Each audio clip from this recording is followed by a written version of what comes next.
देशात सुमारे 16 वर्षांनंतर होत असलेल्या जनगणनेत सहभागी सर्व अधिकारी आणि कर्मचाऱ्यांनी उत्कृष्ट कामगिरी करून शहराची जनगणना यशस्वी करावी असं आवाहन छत्रपती संभाजीनगर महानगरपालिकेचे आयुक्त अमोल येडगे यांनी केलं आहे। जनगणनानिमित्त प्रशिक्षण सत्र सुरू असून आज स्मार्ट सिटी कार्यालय येथे फील्ड ट्रेनरसाठी प्रशिक्षण सत्र आयोजित करण्यात आले होते। यावेळी ते बोलत होते।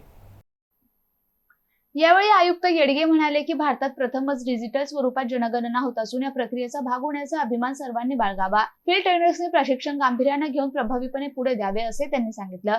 जनगणनेच्या कामात कोणत्याही प्रकारचा हलगर्जीपणा आढळल्यास कायदेशीर कारवाई केली जाईल असा इशाराही त्यांनी दिला। महापालिकेतून एकूण 59 शिक्षकांची फील्ड ट्रेनर म्हणून नियुक्ती करण्यात आली आहे। त्यांना मास्टर ट्रेनर रुपेश शिंगारे आणि शिवानंद नळगिरे यांनी प्रशिक्षण दिलंय। हे 59 फील्ड ट्रेनर्स 27 एप्रिल ते 8 मे 2024 या कालावधीत सुमारे 2500 ते 3000 पर्यवेक्षक आणि प्रगणकांना प्रशिक्षण देतील।